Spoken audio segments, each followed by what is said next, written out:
Puji Tuhan, selamat pagi jemaat Tuhan yang kekasih dalam nama Tuhan Yesus.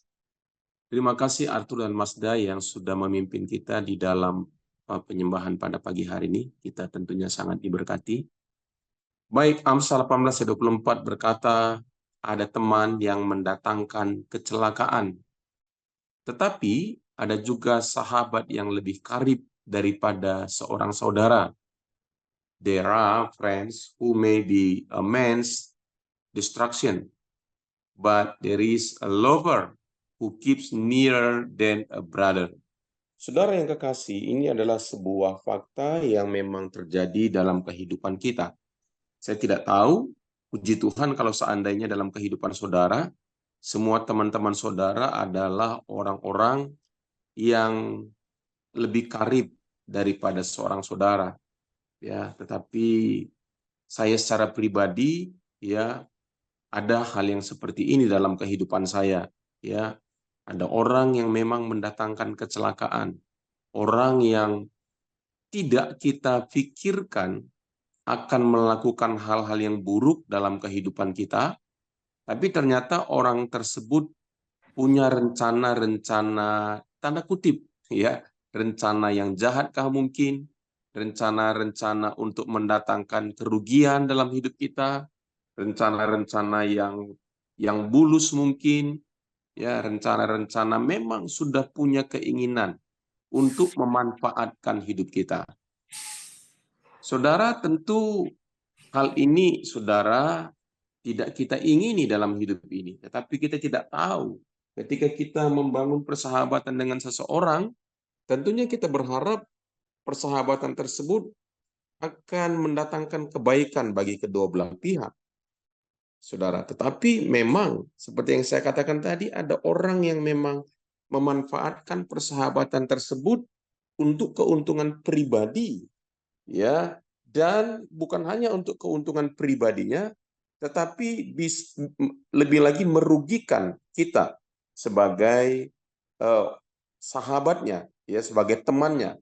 Nah, saya berharap kita tidak menjadi orang yang seperti itu, ya. Nah, saudara yang kekasih, kita tahu bahwa kita bisa melihat ada sebuah contoh yang sangat jelas di dalam Alkitab. Ya, ketika saya merenungkan ini, ya, kita melihat bagaimana Yudas telah mengkhianati Yesus. Yudas telah melakukan sebuah tindakan yang menyakiti hati Yesus. Kita tahu bahwa Yesus begitu baik kepada Yudas. Bahkan Yudas itu diangkat sebagai bendahara.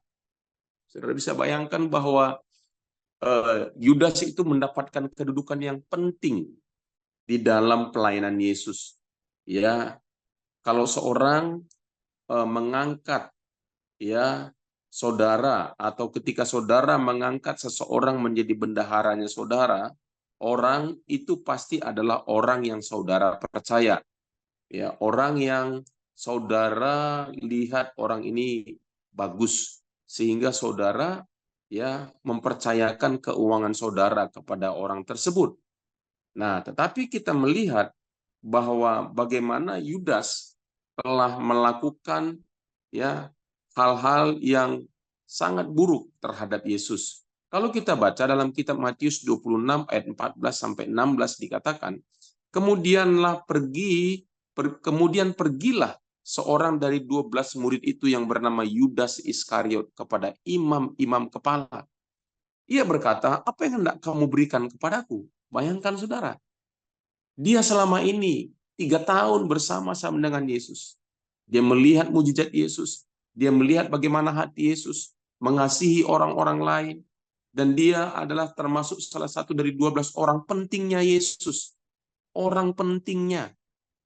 Ya, jadi biasanya orang-orang yang melakukan ini kepada kita bukan orang yang jauh. Orang yang mungkin ya kita percayakan bergaul bersama dengan dia, ya. Kadang-kadang saudaraku, kita tidak punya siak wasangka terhadap orang tersebut. Ya, ia berkata, apa yang hendak kamu berikan kepadaku? Kata Yudas kepada imam-imam kepala, supaya aku menyerahkan dia kepada kamu. Yudas ini melihat bahwa uang jauh lebih penting daripada persahabatan. Dia menjual persahabatannya dengan Yesus sebagai orang terdekat Yesus demi uang. Ya, saudara yang kekasih, ingat bahwa uang itulah sebabnya mengapa begitu penting kita mengelola uang kita dengan baik. Ya, uang itu dapat merubah hidup seseorang, saudara. Seketika, ya, uang dapat membuat orang berubah pikiran. Ya, saudara, satu kali, ya, seorang supir taksi, ya, mengantarkan Winston Churchill, ya, ke satu tempat, ke satu gedung di mana Winston Churchill itu akan akan memberikan pidato, ya. Nah, lalu dia diantar oleh oleh supir taksi, ya. Nah, lalu Winston Churchill ini sudah tahu, ini perdana menterinya Inggris dulu yang sangat terkenal. Nah, lalu Winston Churchill itu berkata kepada supir taksi tersebut, dia berkata, "Oke, bolehkah kamu eh, menunggu saya, ya, sampai selesai melakukan tugasnya?" Dia tidak tahu bahwa orang yang dia antar itu adalah Winston Churchill. Dia tidak tahu itu. Lalu Winston Churchill berkata kepada supir itu, "Bolehkah kamu, ya, bolehkah kamu menantikan saya sebentar? Ya, nanti saya akan kembali." Oh, supir ini berkata begini, ya, "Oh, saya nggak bisa, saya mau segera pergi, ya. Karena saya mau mendengarkan radio, karena waktu itu belum ada radio di mobil. Saya akan pulang ke rumah mau mendengarkan radio karena saya mau mendengarkan Winston Churchill berpidato. Saya sangat suka dengan Winston Churchill." Ya. Nah, Winston Churchill kaget. Orang ini tidak tahu bahwa itu adalah Winston Churchill. Ya. Lalu dia berkata, "Oke lah, kamu pulang. Nih, dia kasih uang. Ya, waktu itu ongkosnya 10, kalau tidak salah 10 pound. Lalu Winston Churchill memberikan 2-3 kali lipat. Dia berkata, "Oke, nih, kamu pulanglah." Nah, tiba-tiba supir taksi tersebut berkata, persetan dengan Winston Churchill, "Saya akan tunggu kamu," katanya. Saudara, orang ini, supir taksi ini, bisa berubah seketika oleh karena uang. Ya, saudara, itulah sebabnya dalam kehidupan kita, ya, akan ada orang-orang yang demikian. Ya, dia menganggap bahwa uang lebih penting daripada persahabatan. Ya. Nah, saya lanjutkan, saudara. Ini contoh saja. Mereka membayar 30 uang perak kepadanya. Dan mulai saat itu ia mencari kesempatan yang baik untuk menyerahkan Yesus. Wow, bayangkan, saudara. Lalu kalau kita baca di dalam kitab Matius 26 ayat 23 sampai 25, ia menjawab, "Dia yang bersama-sama dengan aku mencelupkan tangannya ke dalam pinggan ini." Yesus sudah peringatkan ini. Ya, karena Yesus tahu dia yang bersama-sama dengan aku, kata Yesus, mencelupkan tangannya ke dalam pinggan ini, dialah yang akan menyerahkan aku. Anak manusia memang akan pergi sesuai dengan ada yang tertulis tentang dia. Akan tetapi celakalah orang yang olehnya anak manusia itu diserahkan. Adalah lebih baik bagi orang itu sekiranya ia tidak dilahirkan. Yudas yang hendak menyerahkan dia itu menjawab, katanya, "Bukan aku, ya Rabi." Kata Yesus kepadanya, "Engkau telah mengatakannya." Bayangkan, dia tahu bahwa Yesus ini Tuhan yang tahu setiap hati orang, tapi Yudas masih mengeraskan hatinya. Yudas masih tetap berkata, "Bukan aku, ya Rabi." Dan akhirnya kita tahu sendiri bahwa akhirnya Yudas menyerahkan Yesus. Saudara yang kekasih dalam nama Tuhan Yesus, sekali lagi bahwa hal ini bisa saja terjadi dalam hidup kita. Tetapi saya berdoa supaya hal ini kita tidak lakukan kepada orang lain. Kita bukan pelakunya. Ya, Mazmur 41 ayat 9 dikatakan, "Bahkan sahabat karibku yang kupercayai, yang makan rotiku, telah mengangkat tumitnya terhadap aku." Saudara yang kekasih dalam nama Yesus, ini adalah ayat yang dikutip dari perkataan Yesus. Ada orang yang akan menyerahkan aku. Orang yang mencelupkan tangannya ke dalam pinggan ini, dialah yang menyerahkan aku. Itu diambil dari kitab Mazmur 41 ayat 9, "Bahkan sahabat karibku yang kupercayai, yang makan rotiku, telah mengangkat tumitnya terhadap aku." Saudara, ini bisa orang terdekat dengan saudara, ini bisa pasanganmu, ini bisa siapa saja yang kau percayai, orang yang terdekat dalam hidup saudara telah melakukan hal-hal yang menyakiti hati saudara, sama seperti Yusuf yang diperlakukan jahat oleh saudara-saudaranya dengan menjual dia kepada orang Ismail dan akhirnya sampai di Mesir. Daniel yang eh, di mana orang-orang di sekitarnya itu iri hati kepada dia.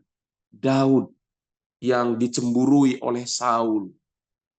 Saudara, ini bisa terjadi dalam kehidupan kita. Ya, tapi percaya saudara, kalau saudara pernah atau sedang mengalami hal tersebut, jangan sampai saudara rugi dua kali. Ya, jangan sampai rugi dua kali. Rugi pertama apa?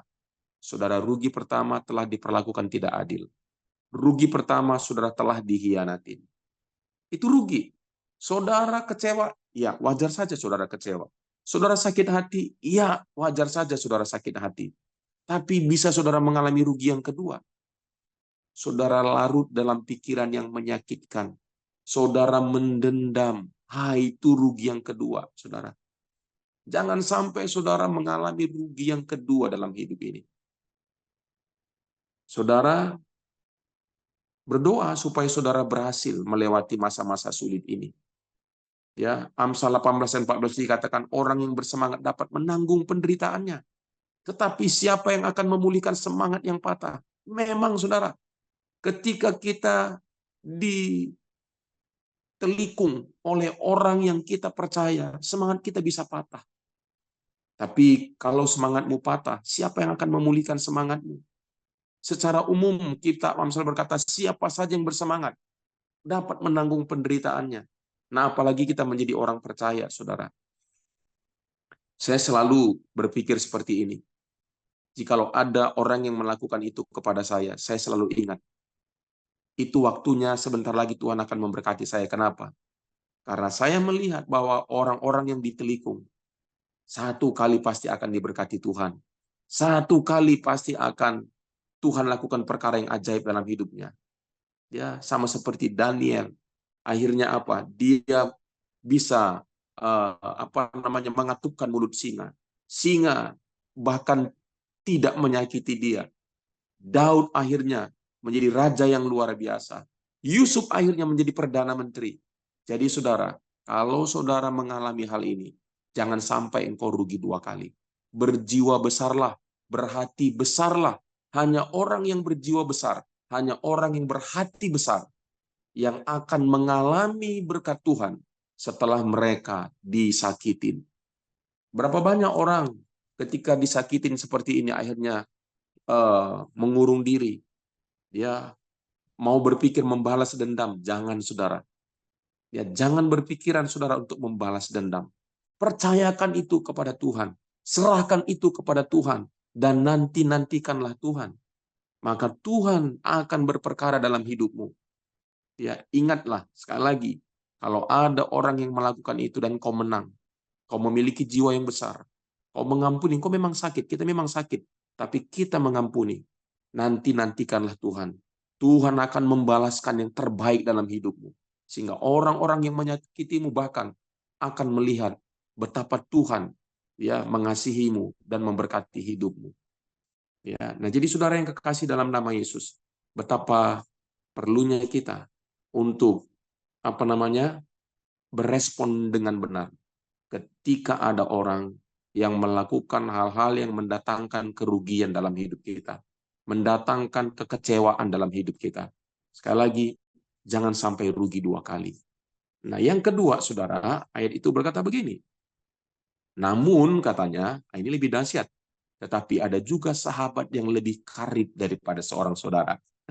Saudara, apakah saudara punya? Kalau yang pertama, saya pikir banyak. Ada teman yang mendatangkan kecelakaan. Ya, orang ya ada penyakit 4S kan, senang melihat orang susah, ya susah melihat orang senang. Nah itu banyak saudara. Tetapi ada katanya orang sahabat yang lebih karib daripada seorang saudara? Sepanjang yang saya alami, agak susah mendapatkannya, saudara. Seorang yang benar-benar mengasihi kita, seorang yang benar-benar menginginkan kemajuan kita, bahkan seorang yang mau membantu kita maju, bertumbuh, seorang yang memiliki hati. Ya, mereka senang melihat kehidupan kita lebih baik. Mereka bahagia kalau mereka melihat rumah tangga kita semakin baik. Mereka bahagia ketika kehidupan ekonomi kita lebih baik. Mereka bahagia melihat kebahagiaan kita. Saudara, itu jarang. Ya, di dalam kitab Amsal 17 ayat 17 dikatakan, seorang sahabat menaruh kasih setiap waktu, menjadi seorang saudara dalam kesukaran. Kalau saudara punya seorang seperti ini, peliharalah persahabatanmu dengan orang ini. Orang ini adalah orang yang tulus. Orang ini adalah orang yang tidak ingin memperdayakan saudara. Orang ini bukanlah orang yang hanya ada pada waktu senang. Teman waktu senang banyak, saudara. Tapi teman pada waktu susah, nggak banyak. Siapa mau menjadi sahabat orang yang sedang mengalami mengalami hal-hal buruk dalam hidupnya? Siapa mau menjadi sahabat seorang yang yang mau menanggung kesusahan, kesulitan orang lain? Hanya sahabat sejatilah yang melakukannya, saudara. Ya, jadi kalau saudara punya seseorang seperti ini, investasikan duitmu untuk orang ini. Itu sama seperti Yonatan kepada Daud. Wow, bisa bayangkan Daud Daud Saul itu ayahnya Yonatan ingin membunuh Daud, tapi Yonatan membela Daud karena juga dia tahu Daud itu benar. Dalam kitab 1 Samuel 19 ayat 4 dikatakan, lalu Yonatan mengatakan yang baik tentang Daud kepada Saul ayahnya, katanya, janganlah raja berbuat dosa terhadap Daud hambanya, sebab ia tidak berbuat dosa terhadapmu. Bukankah apa yang diperbuatnya sangat baik bagimu? Wow, saudara. Kalau saudara belum punya seorang ini, berdoalah. Ya, berdoalah supaya saudara memilikinya. Dan kalau saudara sudah memilikinya, kadang-kadang kita nggak sadar, ternyata orang itu ada di dekat kita, saudara. Kita nggak sadar. Coba lihat, ada di dekat kita. Tapi kita kerap kali nggak sadar, saudara. Ya, jadi mari saudaraku yang kekasih dalam nama Yesus. Ya, kalau saudara sudah punya orang yang seperti ini, bangun hubungan dengan dia. Ya, tetap dekat dengan orang tersebut. Ya, karena orang tersebut ya akan menjadi batu loncatan dalam hidup saudara. Ketika saudara menghadapi pergumulan-pergumulan berat, bahkan ketika saudara mengalami sedang ada dalam masa krisis, orang tersebut dengan rela hati, dengan senang hati, akan memberikan masukan-masukan, akan memberikan ide-ide, akan memberikan bantuan kepada saudara. Peliharalah hubungan yang seperti itu dengan orang yang seperti ini. Itu berarti orang ini adalah orang yang menjadi berkat dalam hidup saudara. Ya, saudaraku yang kekasih, mari kita belajar dari kedua kebenaran ini. Mari kita berdoa. Saya kasih waktu 1 menit untuk saudara berdoa. Ya, doakan kalau saudara sedang menghadapi seperti saya katakan tadi, saudara sedang menghadapi, sedang mengalami orang mengkhianati saudara, orang telah ya memperlakukan saudara tidak adil, orang telah menelikung saudara, jangan sampai rugi 2 kali. Mari pagi ini berdoa ampuni dia dan berharap kepada Tuhan. Milikilah jiwa yang besar. Ya, jiwamu harus mungkin sebesar lapangan sepak bola kali. Ya, untuk bisa percaya bahwa Tuhan pasti akan berkati saudara. Ya, ingat Daud, ingat Daniel, ingat Yusuf. Ya. Dan yang kedua, saudara berdoa, doakan secara khusus. Paling tidak seseorang yang mungkin kau rasa orang ini adalah sahabat karib sesungguhnya. Ya, lebih karib daripada saudara. Mari kita berdoa 1 menit. Masing-masing berdoa, saudara.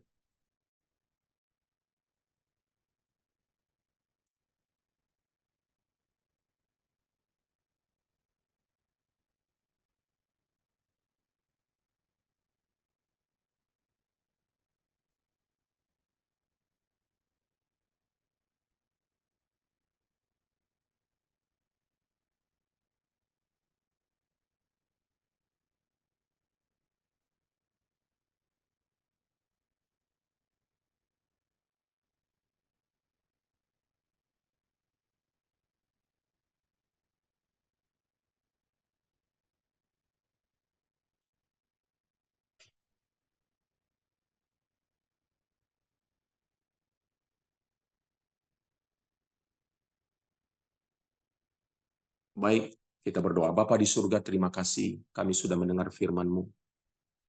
Tuhan, firman-Mu berkata, ada teman yang mendatangkan kecelakaan. Tuhan, dalam kehidupan kami, bisa jadi ada orang-orang yang telah melakukan hal ini kepada kami. Telah menyakiti kami, telah menelikung kami, orang yang kami percayai. Tuhan, kerap kali kami selalu berpikir, orang itu seperti kami, yang senantiasa menjaga persahabatan dengan baik. Tapi ternyata ada orang-orang yang dengan jahatnya telah merancangkan perbuatan yang jahat lewat pertemanan atau persahabatan. Hari ini kami mau berkata, Tuhan, kami mengampuni mereka. Di dalam nama Yesus, kami mengampuni mereka, Tuhan. Sama seperti Yusuf mengampuni saudara-saudaranya. Sama seperti Daud mengampuni Saul. Bahkan ketika Saul mati, Daud sedih, bahkan menangis. Kami berdoa, berikanlah kami jiwa yang besar, hati yang lapang ya Tuhan. Sehingga kami boleh merilis itu Bapa. Dan rasa sakit itu tidak lagi menyucuk kami jauh lebih dalam. Tapi dengan doa kami hari ini, biarlah duri yang menyucuk kami itu dicabut dalam nama Yesus. Kami boleh sembuh. Dan kami boleh melihat dan berharap, Tuhan, Engkaulah yang membalaskan kebaikan bagi kami. Engkaulah yang membalaskan berkat-Mu kepada kami.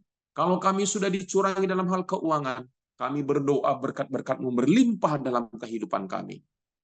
Kalau kami telah dicurangi dalam banyak hal, dalam hal-hal tertentu yang lain, Engkau menggantikannya buat kami.